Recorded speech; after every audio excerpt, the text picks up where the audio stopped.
Samajwadi party के supremo Akhilesh Yadav की इस नई नवेली तस्वीर से उत्तर प्रदेश के लिए एक बड़ा सियासी संदेश का प्रसारण हो रहा है।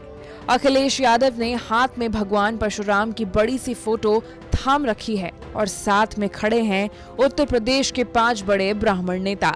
इस तस्वीर के पीछे की पूरी कहानी कुछ यूं है।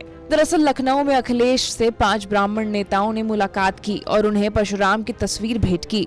अब समाजवादी पार्टी भी उत्तर प्रदेश में ब्राह्मण सम्मेलन करने वाली है। ब्राह्मण सम्मेलन की शुरुआत बलिया से होगी। बलिया के बाद अलग अलग जिलों में ब्राह्मणों से समाजवादी पार्टी मुलाकात करेगी।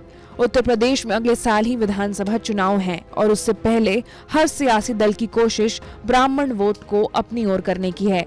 तभी तो समाजवादी पार्टी अब परशुराम की प्रतिमा भी बनवा रही है। आज पूरे उत्तर प्रदेश में जो ब्राह्मण समाज है वो आदरणीय अखिलेश यादव जी के साथ खड़ा है, क्योंकि 2017 से लेकर और आज लगभग 4.5 पौने साल होने जा रहे हैं योगी आदित्यनाथ जी की सरकार के। ब्राह्मणों को मारा गया, ब्राह्मण समाज का फर्जी एनकाउंटर किया गया, ब्राह्मण समाज के लोगों को फर्जी मुकदमे लिखाए गए और जेल भेजने का काम किया गया। हर जगह हत्याएं हुई हैं और किसी को न्याय नहीं मिला है। आज ब्राह्मण समाज पूरी तरह से परेशान है, उपेक्षित है। भारतीय जनता पार्टी की सरकार ने केवल ब्राह्मणों को अपमानित करने का काम किया।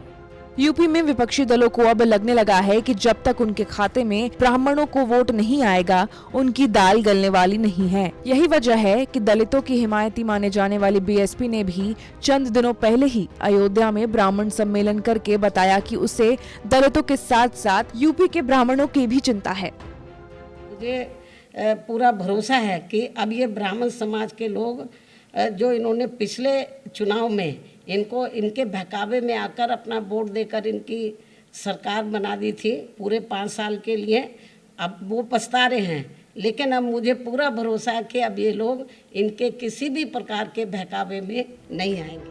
यूपी में ब्राह्मणों को बीजेपी का परंपरागत वोट बैंक माना जाता है और सत्ता में वापसी के लिए समाजवादी पार्टी और बहुजन समाज पार्टी को इस ब्राह्मण वोट बैंक में सेंध लगानी पड़ेगी। तभी तो बीएसपी के बाद समाजवादी पार्टी भी यूपी में ब्राह्मण सम्मेलन कर रही है। हालांकि समाजवादी पार्टी के ताजा ब्राह्मण प्रेम पर बीजेपी ने जमकर चुटकी ली है।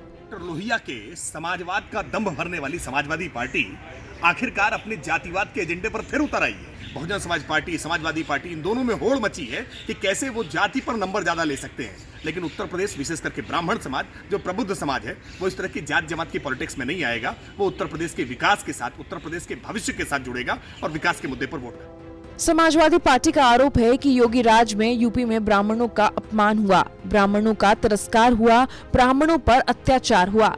भगवान परशुराम की जयंती के अवकाश को निरस्त किया गया।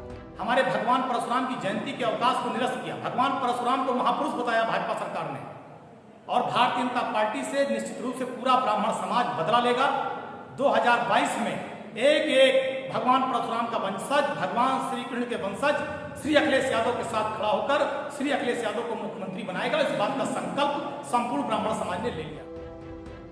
यूपी में ब्राह्मण वोटर्स की तादाद करीब 18% है। 2017 के विधानसभा चुनाव में बीजेपी को प्रदेश के 80% ब्राह्मण ने वोट दिया था, जबकि 2019 लोकसभा चुनाव में 82% ब्राह्मण वोटर्स ने बीजेपी को, कांग्रेस को 6%, बीएसपी और एसपी गठबंधन को 6% ब्राह्मणों ने अपनी पसंद माना, जबकि अन्य के खाते में बाकी 6% ब्राह्मण वोट पड़े थे।